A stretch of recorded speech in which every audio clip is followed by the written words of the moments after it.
It's NBA playoff time here on Celtics Today by Chat Sports. So I want to answer your questions about the playoffs, possible offseason trades, how are the Boston Celtics looking on the injury report, just to make sure that we're really locking in and tuning in to the NBA postseason because Boston has the opportunity to do something absolutely historic.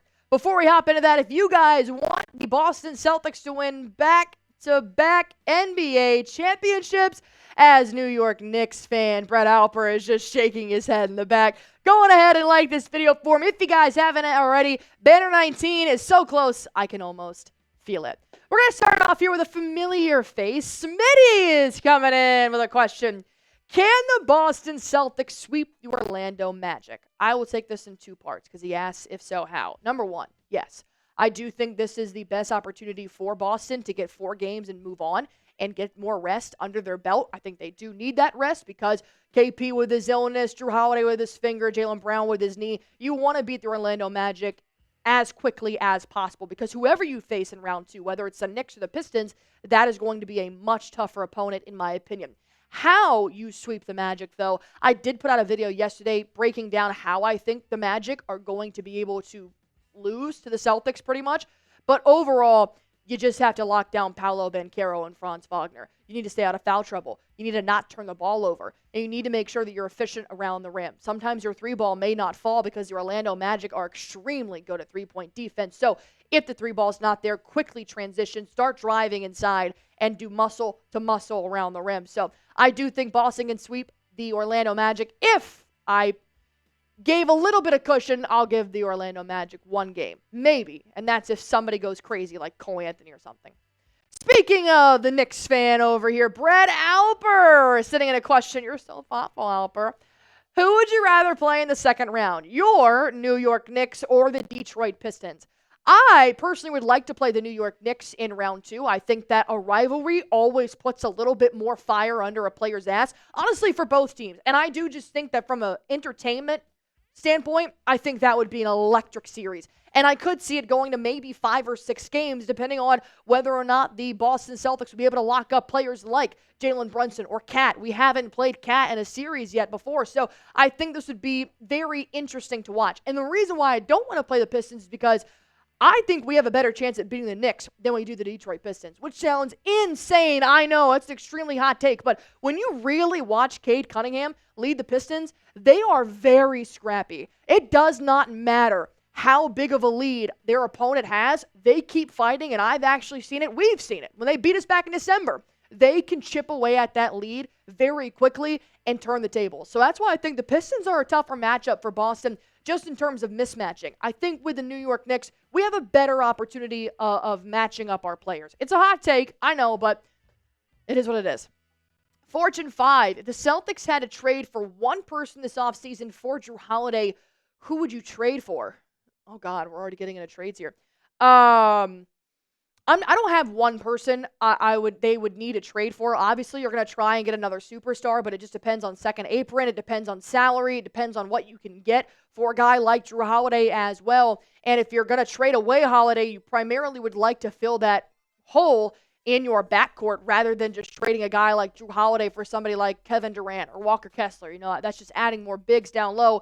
And unless you just have Peyton Pritchard start in Jrue Holiday's place, then I would probably rather trade for somebody that could maybe fill that hole of Jrue Holiday. I can't think of any, number one names off the top of my head, but I do think that if Holiday doesn't have the playoffs that we need him to have, he could easily be on the trade block later this summer if Boston doesn't go back-to-back. And speaking of Walker Kessler, Knicks and Allie, how would you feel about Walker Kessler coming to Boston? I absolutely love this move. I don't think Al Horford's retiring anytime soon, and Kristaps Porzingis hasn't played more than 50 games for Boston in the regular season. So having a guy like Walker Kessler, who's, really cheap in salary right now, obviously you'd have to extend him at some point. I think he's very efficient in rebounding. I think he's a great scorer. He played well against us when we played the Utah Jazz twice this regular season. So I would really like a guy like Walker Kessler to come to Boston, but obviously Brad Stevens and Danny Ainge, the former Boston Celtics GM, I definitely feel like they could get something worked out, but maybe it could result in us sending away like a Sam Hauser or even like a Jrue Holiday. I wouldn't like to see that, but I would like Walker Kessler to come to Boston for the right price. Let me ask you this. Do you want to keep the same starting five? We have been blessed as a franchise to watch the same starting five for the last 2 seasons. Do we make it season number 3? Don't worry about the logistics. Just basically like the video. That's the whole point of this, right? Go on ahead, hit that thumbs up button for me if you guys haven't already. And I do have several more questions to answer from you guys. Before I do that, let me go on ahead and break down the official ticketing partnership on Celtics Today by Chat Sports, and that is Game Time. If you guys want to go see the Boston Celtics in action in your backyard, or maybe the Boston Red Sox, the Bruins, maybe even the New England Patriots later this year, then Game Time is the app to use. Not only are you going to get lowest price guaranteed, but you're also going to get all-in pricing, which means no surprise or hidden fees at checkout. And if you guys want to use the Game Time app, you can save up to 60% off buying last-minute tickets for sports, concerts, comedy shows, maybe even the theater. I mean, this sounds great for a procrastinator like myself. So if you guys want to get this for you, for your significant other, for your friends, for your family, Game Time has great deals, and they also have this cool feature called Game Time Picks, where they actually pick the best seats for the best price for you. And just to double check, you can have a 180 panoramic view in the app from your seat before you buy. That way you guys like exactly where you're sitting.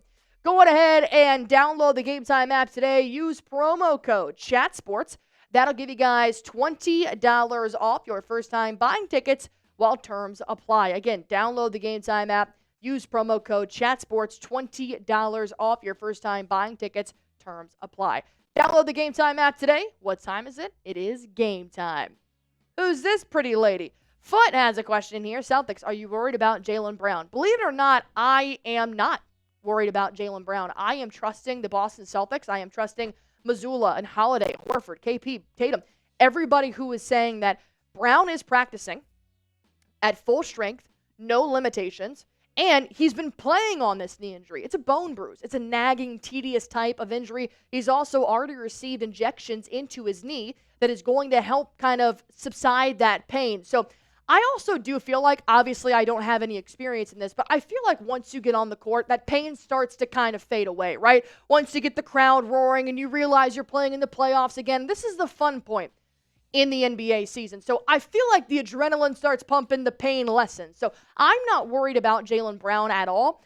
If I am going to be worried about it, it would more so be down the playoff line, just more in like a series where it could maybe go to 6 or 7, like the Eastern Conference Finals. But obviously that's way down the line. We don't have to worry about that just yet because Brown is taking all the precautions and the steps necessary to be good right now. Celtics fan with the money sign. Could Baylor Scheierman have a big role in this postseason? I really hope so. I think Scheierman has been fantastic for the Boston Celtics off the bench. Does he score 20 points every time that he's in? No. But he spreads himself out along the box score that I think ultimately makes him have a big role. He always grabs something like 4 boards, 3 assists, a block, a steal. He shoots like 2 for 6 from downtown, maybe even scores 5 for 6 from the field. Baylor Scheierman is a great spark off the bench. This kid is not afraid to get down and dirty. He slides on the floor. At least once a game, I feel like he's in a jump ball scenario because he's not letting go of it. I think this is the perfect kind of player that should have a role in the playoffs because the tension's going to be so high, the adrenaline's going to be pumping, and you need to throw something at these teams that they really haven't prepared for and watch film on. Like, they know Tatum's going to do the ISO step back. They know that Jrue Holiday's going to do a no-look pass. They don't know what Baylor Scheierman's bag is. I don't even know if we fully know what Baylor Scheierman's bag is. I do think that if Sam Hauser doesn't have the start to the playoffs that he needs, and he's shooting like less than 25% from the three-point line, and he just can't do anything, I think Baylor Scheierman should take his minutes. And I stand behind that full-heartedly. Tiela Bella. Oh, I probably screwed that up. I'm sorry. Are you worried about the Celtics facing the Thunder? Also, the Celtics trade Holiday or Porzingis, how do you think it will affect the team? I think a trade for Holiday or Porzingis will drastically affect the team. But I do think that with Boston being one of the best teams in the NBA and having one of the best GMs, which is Brad Stevens, if they do trade away Holiday or Porzingis, they're going to get somebody great in return. So that is obviously way down the line. Am I worried about the Celtics facing the Thunder? Absolutely. I think the Thunder are fantastic. I think they have the MVP probable winner, SGA, on their team, Chet Holmgren. I think that statistically they're match up with us very well. I think physically they dominate us. They're a lot bigger than us. I think they spread out the offense a lot more. The Thunder keep me up at night. This is no joke. I could genuinely see the Thunder giving Boston Celtics a very tough time, not to mention in the 2 games we have played the Thunder this season, we've lost. Not only have we lost, we've shot horribly from downtown. I'm talking less than 30% both times, and that is a huge part of Boston Celtics game. So if they do end up being lucky enough to be in the NBA Finals, and it is against a team like the OKC Thunder, you better hope that Tatum is coming out and playing, flu game Michael Jordan or something. It's going to take everything that Boston has. And the reason why I'm even more afraid of the Thunder is that I think the Cavs in a 7-game series could also take a lot of the Boston Celtics momentum in the playoffs. So it's going to be very tough if they do match up with OKC, but, I'm not going to sugarcoat it. They scare the hell out of me. Are you guys worried about the OKC Thunder in the NBA Finals if the Boston Celtics make it there?